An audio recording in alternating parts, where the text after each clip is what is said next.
So this is a really important question, and there isn't one single way to answer it. But whenever a company is asking you about salary expectations and what are yours, you should definitely be prepared. You need to do your homework ahead of time, so at least you can be very confident when responding to this kind of inquiry.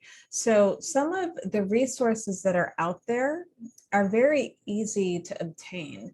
In fact, when you're constructing this idea of what your expectations are, one of the places that you can look at first is the job description.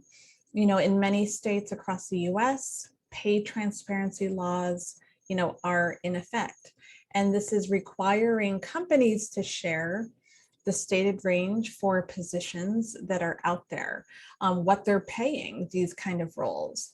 So when I say that, you want to look at the job descriptions. Typically, they're referenced somewhere in the actual text of the posting. A lot of times you'll find it at the bottom of a job posting, but sometimes you'll see it like in other places within the actual copy.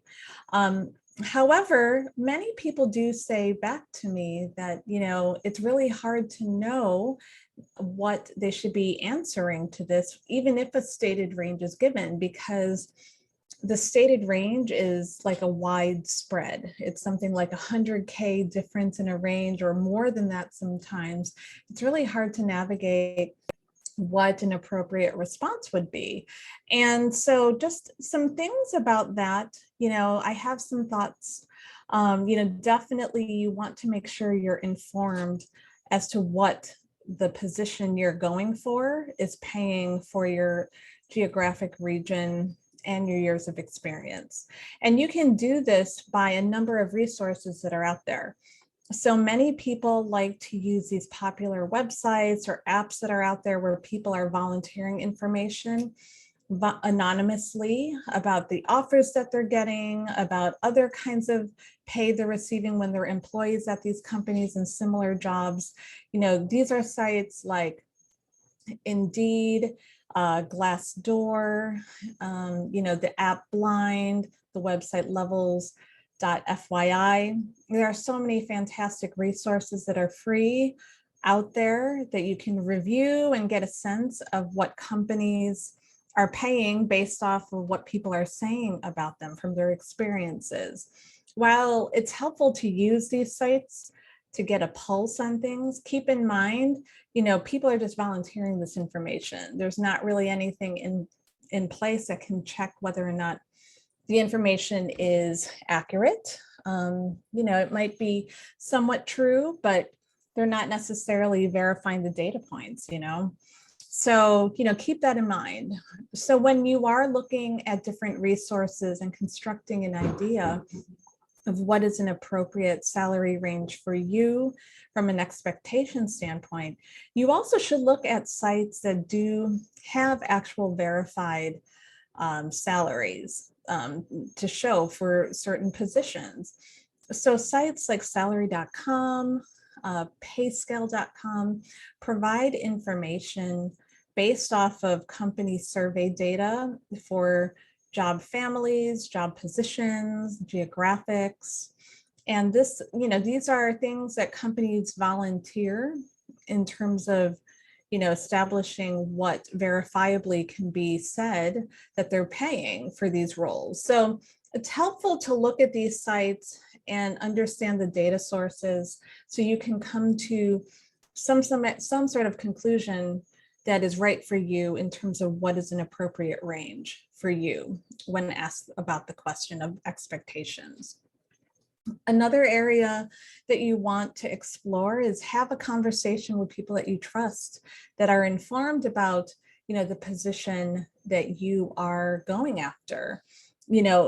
I'm of a time where talking about pay was pretty taboo.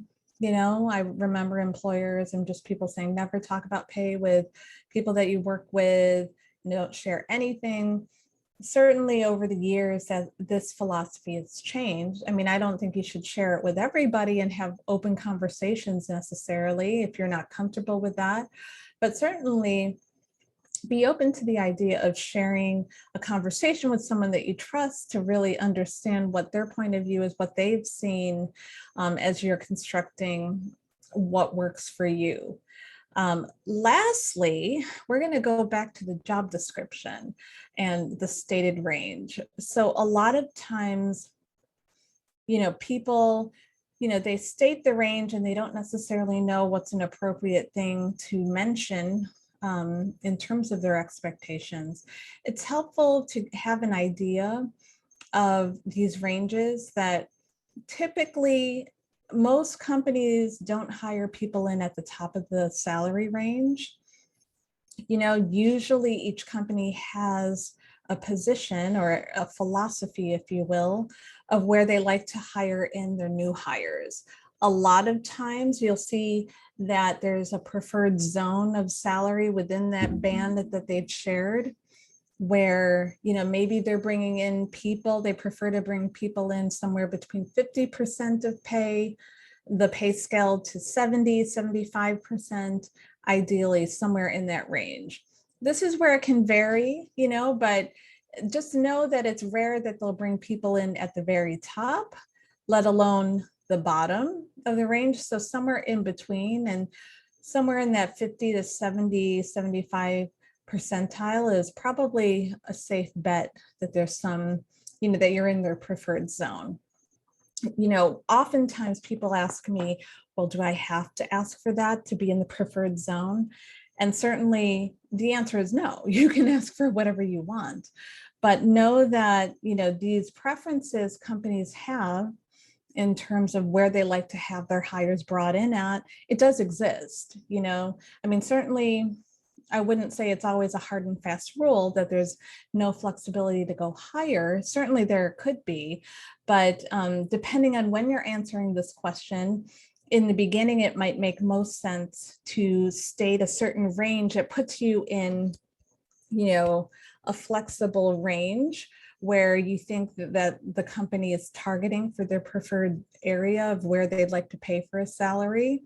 But then also, choose to revise it as you go along in the interview process, just as you talk with the hiring manager or subject matter experts who are actually doing the role. I always tell my clients that it's important to be informed in the beginning, but you're also fluid as well. So in that first call, when people are saying, hey, like, what is your salary expectation? You can state a range, but you can also add that, you're the first person I'm talking with. I expect to learn more about this position going forward. And I might choose to modify the salary range from what I learn later on. But right now, this is, generally what I'm targeting. So, it's helpful to just keep in mind too, that you have the power. Don't feel like you're at the mercy of people. Certainly ask for what you want to ask for. But, it's always great to go in with the game plan where it's informed and you're feeling pretty confident because you've checked into a lot of different resources. So that's my advice on salary expectations. I would love to know what people believe or share or what has worked for them. Feel free to let me know. Drop a message here in the comments and I'd love to read it.